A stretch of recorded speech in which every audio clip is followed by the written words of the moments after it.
suis Benjamin Becker, j'ai 33 ans et je suis infirmier de réanimation en réanimation chirurgicale au CHU de Nîmes.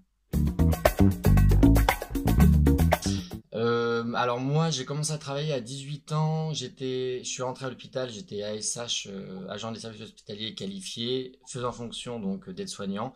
J'étais brancardier aux urgences régionales du CHU de Rennes. Et puis après, logiquement, j'ai évolué dans la profession vers le concours des aides-soignants à Toulouse d'abord. Et ensuite, j'étais aide-soignant pendant 2 ans et demi sur le pôle de gériatrie de Toulouse et ensuite en réanimation à Paris, où j'ai préparé mon concours d'infirmier. J'ai passé mon concours d'infirmier dans un IFSI de l'armée. Et une fois diplômé infirmier, j'ai travaillé essentiellement aux urgences et en réanimation au CHU de Grenoble et à Nîmes. Mon métier, il a, je dirais, deux abords. Le premier, il a une composante qu'on appelle issue du rôle propre et une compétence qu'on appelle issue du rôle prescrit. Alors, comme son nom l'indique, le rôle prescrit, ce sont toutes les compétences et tous les savoir-faire qui découlent de la prescription médicale.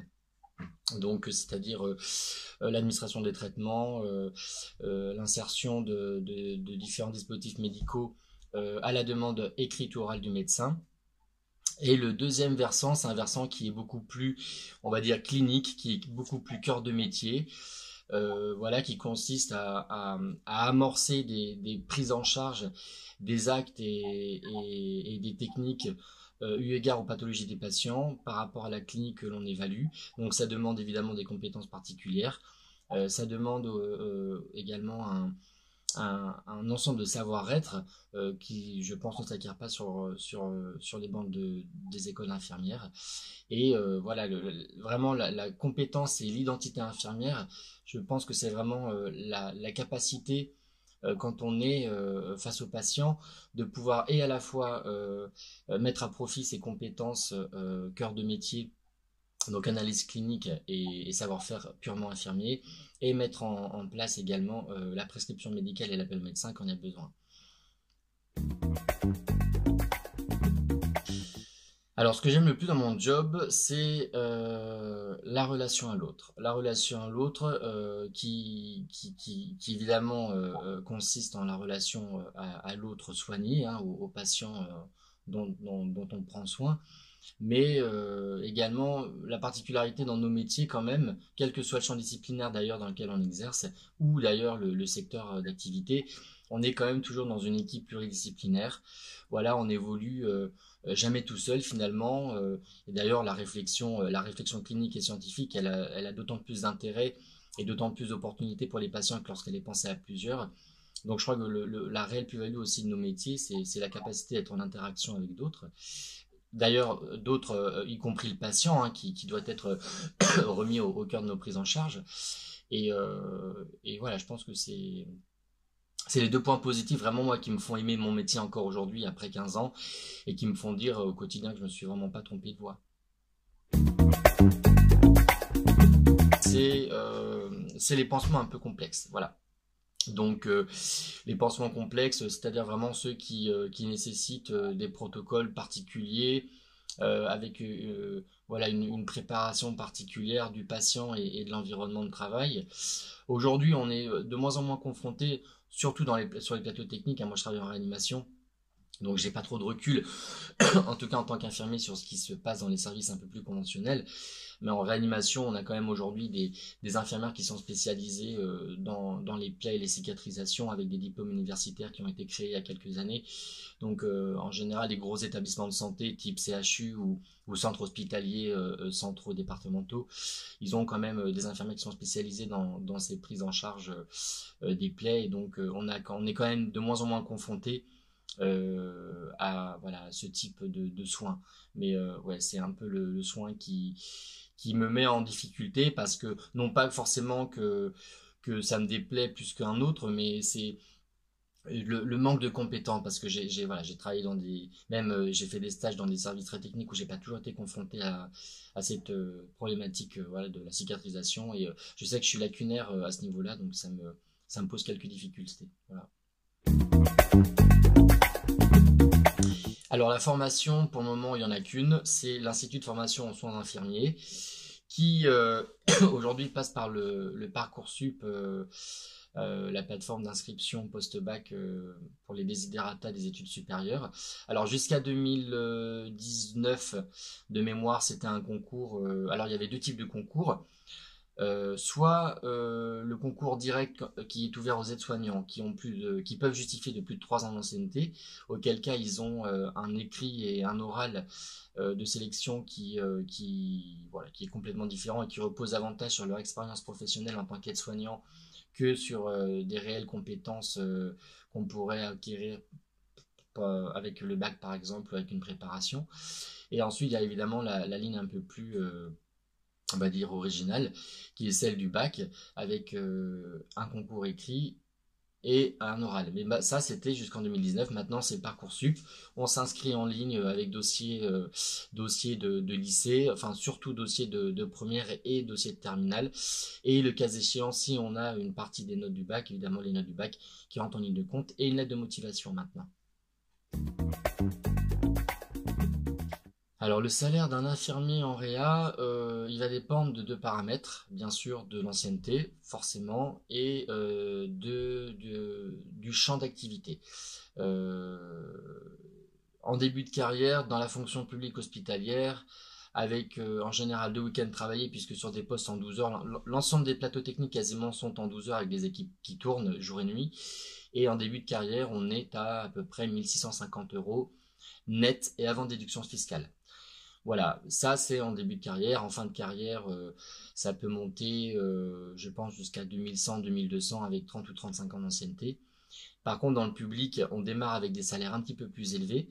Dans le privé, pardon, on démarre avec des salaires un petit peu plus élevés, donc qui tournent plutôt aux alentours de 1700, 1750. Mais au bout de 4 ans, on stagne très rapidement et on a des difficultés, après la 5e année, d'évoluer en tout cas en termes de rémunération salariale.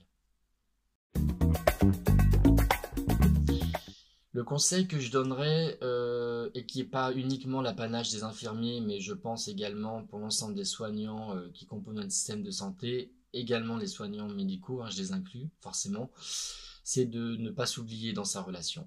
Parce que, bon, là j'apprends rien à personne en disant que ce sont des métiers qui, en termes de charge émotionnelle, ne sont pas négligeables, avec un rapport à l'autre qui peut vraiment être destructeur si on a des difficultés de poser des limites et en tout cas si on a des difficultés à s'analyser soi-même et ça c'est important de l'entendre aussi.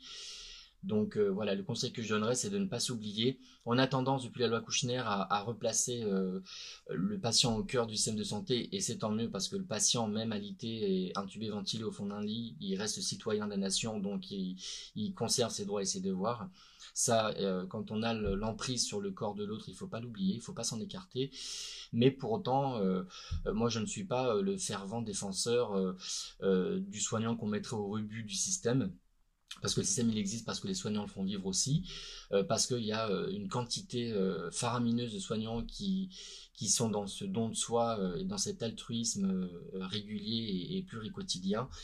Et malgré tout dans cette relation, faut pas oublier que nous aussi on est des êtres humains doués de raison et doués de sentiments et d'émotions. Et quand on se perd dans sa relation, on risque de perdre l'autre aussi.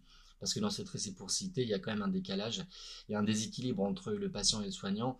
Et voilà, si le soignant n'est plus capable de rééquilibrer cette relation par le don de sa personne, ça reste compliqué. Donc voilà, continuer ses passions, continuer à faire du sport si on en fait, continuer à s'aérer la tête, ne pas s'acharner au travail, prendre du temps pour soi. Et voilà, s'écouter et pas s'oublier. Et les cordonniers sont toujours les plus mal chaussés. Donc même quand on est soignant, on a le droit d'être malade, on a le droit d'être plein. Et on a le droit aussi de se dire qu'on a nos limites et nos faiblesses. Alors moi, dans 10 ans, j'espère continuer à être en contact avec le patient, mais sous une autre forme.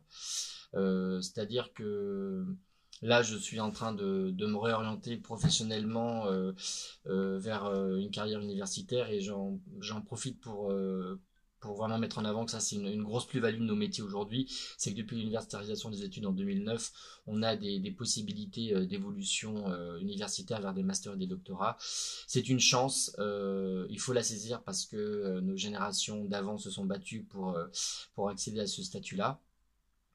Et donc là, voilà, moi je suis dans un tournant de ma carrière où j'ai un peu le sentiment d'avoir fait le tour de la question, donc j'ai besoin d'appréhender mon métier avec plus de hauteur, avec peut-être aussi plus de conviction que j'ai peut-être un petit peu perdu avec le temps. Et donc voilà, je me réoriente vers l'enseignement en sciences infirmières. Et bah, peut-être que dans 10 ans, eh bien, je reviendrai en arrière. Peut-être que le soin pur et dur me manquera et que je reviendrai en arrière. Peut-être que je reviendrai jamais en arrière aussi. Voilà, en tout cas, aujourd'hui, j'ai un projet de doctorat qu'il faut que je termine sous les 2 ans. J'espère pouvoir en tirer profit dans l'enseignement supérieur. Voilà, moi j'ai tellement un parcours en dents de scie atypique que je ne peux absolument pas présager de ce qui se passera dans 10 ans. Mais en tout cas, ce qui est certain, c'est que quand j'ai une idée dans la tête ou une envie dans le cœur, bah, je fonce pour voir ce que ça peut donner, quoi. Il faut prendre des risques dans la vie. Ma chanson préférée, c'est L'homme à la moto d'Edith Piaf. Alors pourquoi, j'en sais rien, Enfin, ma chanson préférée en tout cas, c'est celle que je fredonne le plus souvent et que je mets sur YouTube souvent le plus souvent, ouais. L'homme à la moto. Il portait des culottes, des bottes de moto, un blouson de cuir noir avec un aigle sur le dos. La moto qui fonçait comme un boulet de canon semait la terreur dans toute la région.